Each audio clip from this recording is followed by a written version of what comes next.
Thanks, Doug. That was a great presentation, and I guess I kind of asked Doug to do that to kind of give you an idea of the landforms a little bit.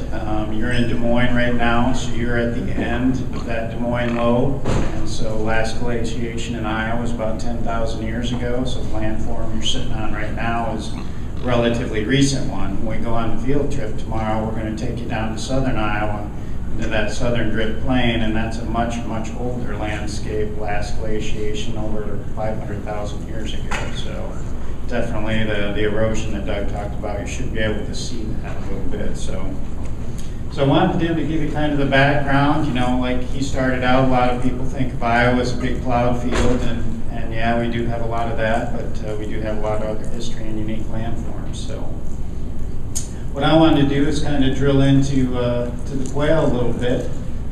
So I'm going to kind of give you a brief history, some of that stuff that Leopold started with. That's kind of our earliest recorded history on quail. Some of our trends, you know, what's led to our trends in our quail populations, both habitat, weather, and other factors. You know, we spent yesterday in the state coordinators meeting talking a little bit about harvest and habitat efforts, and so I'm going to highlight a couple of the things that we've done in Iowa here and wrap up with why we're here today, which is the NBTC. So.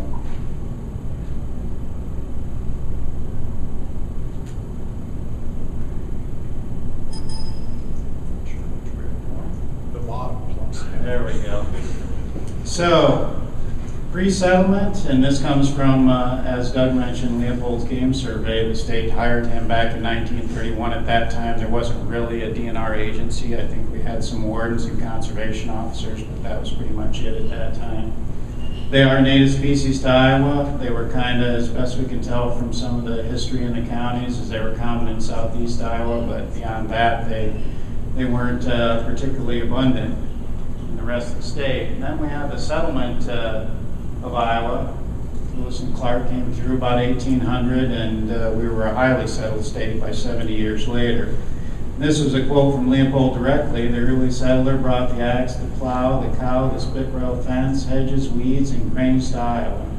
The axe converted shady woods to brushy stump plots, and the plow flanked them with weedy crop fields full of nourishing seeds. The plows on the prairie checked the sweep of prairie fires, and shrubs promptly romped up every draw and coulee with quail at their heels. The fires obviously kept a lot of woody vegetation out of the prairies. Fires were pretty periodic here, almost every 3 years, maybe even annually. Indians did set a lot of fires. On the flat prairie, each settler needed 3 to 6 miles of fence for each quarter section of land, lacking money for wire and timber for rails. They planted Osage hedge, tens of thousands of miles, as fine a quail cover as ever grew, planted on basically a quailless prairie, all within 10 steps, quail steps, Leopold noted, of weedy-laden crop fields. Quail responded to this disturbance of Iowa and the forest and prairies by the millions. And it was definitely the golden age of quail. Some of the early reports hunting, 200 and 300 quail a day on hunts in southern Iowa have been documented in some of our older literature. But it changed fairly rapidly. The first bag limit in 1875, obviously there was concern that the numbers were declining even then.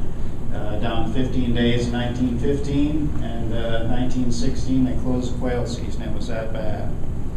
And I'm just shaking my head because they could see us today. But actually our quail season was closed for 17 years in the early 1900s till about 1933, right after Leopold came and did the game survey, and I think there was some recollection there that it was a habitat issue, it wasn't predators. And obviously some of the work he did probably convinced folks that, we could have the season again. So obviously improvements in agriculture and everything, the hedges that basically existed all the way up into Minnesota, and bobwhite quail went all the way up into Minnesota in that golden age with the hedgerows and everything planted up there. Most of that was gone by the 1850s, by 1930s, by the time Leopold had done his survey. So the title of our meeting is On the Edge, and we chose that theme here because Iowa is kind of a transition state between the prairies to the west and the bigger woodlands to the east of us. We are in that transition zone, and we are on the edge of the Quail Range. We're on the northern fringe, and so you can see that Leopold documented as best he could from personal notes from folks about the ebb and flow of quail populations. Obviously, in the winters up here, we can have a pretty significant impact on quail. You can see obviously some big dips. The black line is southern Iowa, probably a better quail range, and the dotted line would be the northern half of the state. And obviously, especially northern Iowa, we can have some pretty severe events. But you notice there's decline. You know, as obviously agriculture becomes more mechanized, that we saw that decline. And obviously that's still continuing today. Leopold censused about 300 some private farms when he was here, and actually assigned quail densities to them based on his observations when he toured the state. He spent a year in this state, touring the state. And so basically I just wanted to show you this, looking at kind of the densities that he reported on a farm, and they reported things, basically acres per bird right here, and so your solid black dots there would be about an acre per bird. He did several of these censuses in several of the Midwestern states, Missouri, Illinois, Wisconsin, and basically found a similar thing, at least at this point when he did this survey in the 1930s, was quail about a bird per acre. Most of southern Iowa, if you look at the dots there, about 0.2 to 0.5 quail per acre. So, but obviously there were some areas that exceeded that.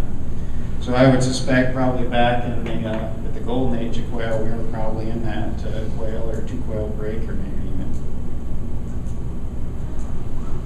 Just wanted to show you this. We're on the northern fringe. This is the BBS data from about the mid-2000s where quail were distributed according to the nationwide breeding bird survey. So it just shows you that we are on the northern fringe of the range here for quail. We have some 200 survey routes statewide, kind of getting into how we track our trends. We drive about 6,000 miles of road here beginning at the end of this week, and so that's kind of how we track our upland game populations.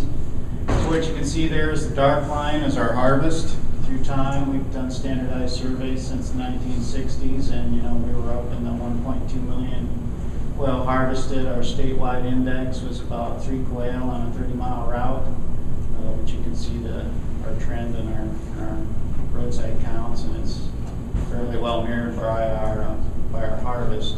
Doug shared just some of those numbers, just kind of what we've seen on our 30-mile routes for statewide average, what we've seen with hunters, and what we've seen with harvest. So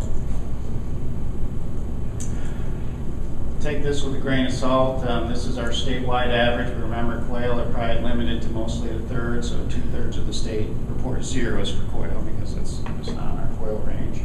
So if I just looked at the southern Iowa numbers, they would be higher. This is kind of a recent trend since 1997, and the reason I want to put this on here is the values you're seeing here. These are the inches of snowfall that we've had in those winters. You know, these catastrophic years that I call, where we have 30 plus inches of snow, you know, they can be pretty damaging on our quail. You know, historically we say we get maybe 1 or 2 of them a decade, but since 2007 it's been almost an annual event, and coupled with that we've had pretty heavy rains as well. Normal rainfall for us during nesting is about 7 inches. And a lot of these years we're well above that. In fact, last year we set a new state record with 15 inches of rain, and our state records go back to about 1870. So climate is definitely changing for us. What you see on here is the green line is our quail harvest.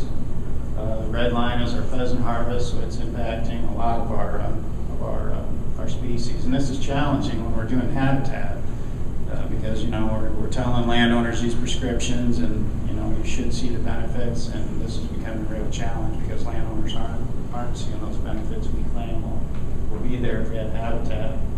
This is Mills in Fremont County, and I believe 2010, December of 2009, that winter in 2010, January, February. This is down now where we're going to be taking you on the field trip. So this is what our quail range looked like in the winter in 2010, some of the snowfalls we had that year. So woody cover is definitely a big important component for us on the northern fringe of the range here, especially in the wintertime. So what are some of the other factors that are going on that are impacting our quail populations? Well, this is average number of farms in Iowa through time. The open dots there, the solid dots, is our quail trend. So we're having fewer and fewer farms. And what we're seeing with the open line here is an increase in farm size. So that's just the increased mechanization that Doug mentioned, you know, what our farms maybe look like back in the 60s, 50s. Versus what we're seeing today with large agriculture, just that change in farm size and ownership patterns. Of course, you know, we've seen a huge increase in pesticide use, so this is the national trend in pesticide use in the country, and, you know, I plotted our quail trend, you know, on that graph, so obviously we're seeing much cleaner crop fields and agriculture today, so that's certainly having an impact on our quail situation. This graph basically goes back, I think, to about the 1940s, 1950s. The blue line here is corn and soybean acreage. The black line is hay and small grains. So soybeans are kind of an unheard crop in this country until about the 1950s.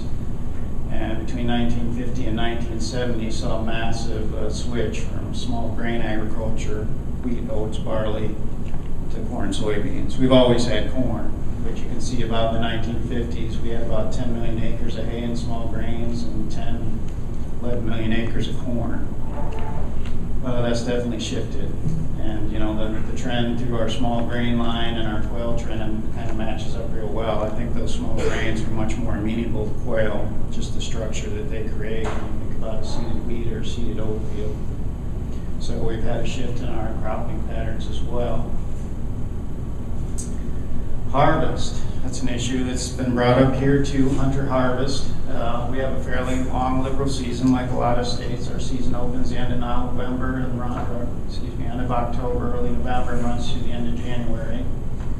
When we do our hunter surveys, we break our hunting season up into several periods. The December 1 to January 10th is important because that's when our pheasant season ends. Yet our quail are open for the remainder of the month yet, so there's a lot of concern about we're harvesting a lot of quail in those last couple weeks of January because pheasants closed.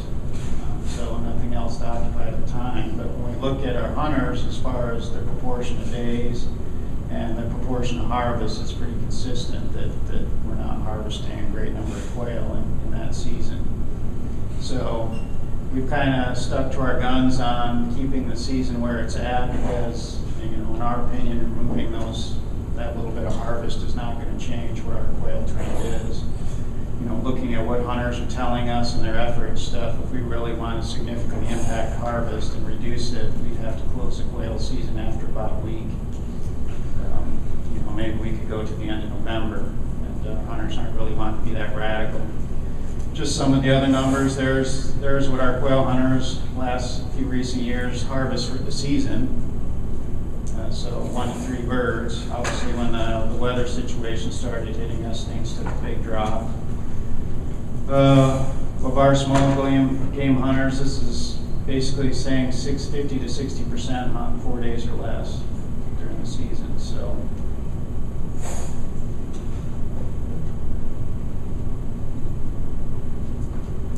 we did some telemetry, about 600 wild birds radioed in southern Iowa for about 4 years back then, kind of looking at harvest rates on both public and private land. And, you know, we saw some of this discussion yesterday. If you're in that 30% or less, we think we're probably being pretty safe on the northern fringe of the range here. You know, that's the range we saw in our public area. It didn't look like we were over harvesting at that point in time. On our private land, certainly we're not. Landowners tend to be a little bit more protective, and certainly this is most of the quail habitat in Iowa is located on private lands. But, you know, we have done some ramped up habitat work on some of our public areas. Some of our managers have been concerned that we've done this work and the word's got out and maybe we are over harvesting a bit. It doesn't seem like we're having the quail response that we should have.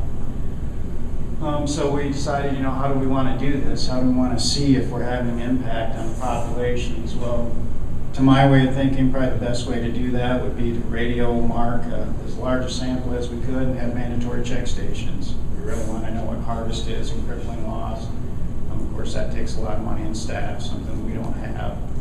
next best thing would be mandatory check stations with massive mark recapture banding study. Old birds come in. But again, it takes a lot of staff and money, so we couldn't do that. And, we have no staff to work on the weekends. Our administration's not supportive of closing down hunting on the weekends. These areas are managed for the public, for wildlife. So basically, we hired a seasonal staff. I did, and basically there's our 3 months of the quail season. So the red boxes there, we kind of split up the season during weekdays and weekends. There's obviously more hunting pressure on weekends than during the weekdays, but basically went out there and we did a 3-hour circuit, and they just stopped and talked to every hunter that they saw in the wildlife area, put a postcard there. When they were done with that 3-hour circuit, they did it again and did it a third time each day. About 3 times a day. The average hunting trip we found was about 3 hours, so we figured we caught most people that were on the area. So by doing that, we just basically filled in all the days. We figured use was similar to the days that we were there, so we kind of got a total hunting effort. And we also got what their harvest rate for those folks that were there. So we were able to kind of estimate the number of hunters we had during the week and the weekdays. Of course, we got a daily bag rate, so you multiply the two together and you can come up with your estimated harvest on the area. And basically, we did fall covey counts using the well-endorsed method, so we had a population at the beginning and end. And so you can see in the first year, we estimated the harvest on the area was 82 birds, 30% harvest of our population. That would have been about 71 birds. So we were pretty close, but this year we kind of just went with voluntary cards. They weren't so much mandatory, and the thing we started to notice was that if they didn't get anything, they didn't report their zeros, which makes a big difference in your harvest rate if you're not putting your zeros in there. So we changed that the last 2 years. You can see our harvest rate dropped down a bit, and 35 birds was our estimated harvest in 2010 and 11. 20% harvest would have been 40 birds based on our fall covey counts. So it didn't appear that we're still in that 20-30% range. It appeared to us, but you got to remember we were starting to take on some pretty significant winters. Quail numbers were plummeting. Our hunter interest in quail was plummeting too, just because they weren't seeing a lot of quail. So something we may still need to monitor, but at least we didn't see an impact when we did that study, which was just recently here. One of our last major license increases was 2003 and 2007, and we started in some of those bad winters in 2007. So the legislature asked us to focus on some quail restoration efforts, pheasant and quail in southern Iowa, 4-county focal area. We demonstrated a bird increase on the farms where we spend our dollars, and we mainly spend our dollars on CRP because it's a 10-year contract. We knew if we spent dollars on it, that it was likely still going to be there because it was under contract, so we kind of focused our money there. So this is kind of what we ended up doing. We expended just shy of $200,000 for about 5 years consecutively. This is the number of CRP acres we treated in those 4 county areas. This is how much CRP we think it impacted besides the areas we treated. We did spring crowing counts, and this would be the treated areas and some untreated controls nearby.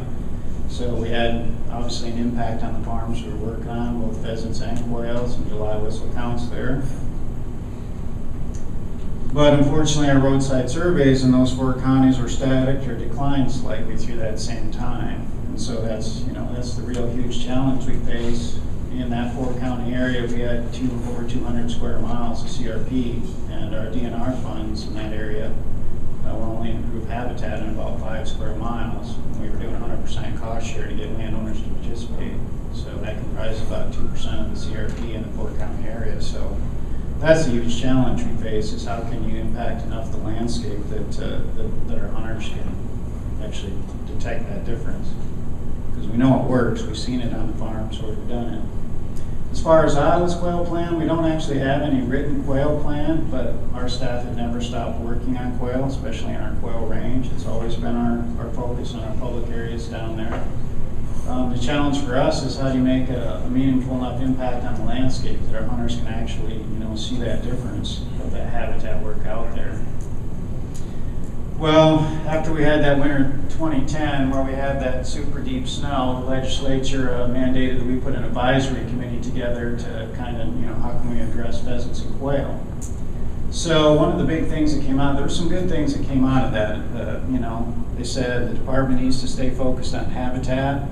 Yes, that's a good thing. One of the things we noticed with the private landowners that were in that meeting that were with, and there was NGOs and some of our farm groups, obviously our conservation groups. Landowners didn't realize there were so many programs and stuff available to them. So that kind of encouraged us to do a better job at marketing, and I think Doug mentioned that a little bit, with all our partners and stuff, and the programs that are out there to do it. So we've kind of ramped up our private lands program, and we're working more with private landowners. Obviously, the bulk of our funding in an ag state is coming through the Farm Bill. I mean, that's where the real dollars are. Through our habitat program, this is another USDA program. Some of you folks are probably aware of it, the Voluntary Public Access Program in Iowa. We took the approach that we're going to have an access program, but what we do is we come in and manage the wildlife on the farm and pay for those habitat improvements. And the landowner, in exchange for us doing that, provides hunter access. So we can use that. So when we're working with private landowners, we'll say, hey, do you know about this farm? We'll come in there and take care of your management for you. And so one of the stops we'll see on the field trip tomorrow is one of our IHAP areas where the landowner had a definite interest in quail. So that's one of our first stops. On our public lands, we've also worked with our partners, Quail Forever, Pheasants Forever, and they're assisting us. We're kind of developing these focal areas with our public lands, some of these key areas, and some of the local NGOs and stuff are helping us with some of the habitat management that we can't get done on the areas. Our staff do a great job on wildlife management, but a lot of our staff cover 6 counties. So some of the areas we can't get to as much as we'd like to, so they're assisting us there. And then we're taking these private lands folks and building on that private land around that complex. So kind of the plan that we're running in Iowa right now.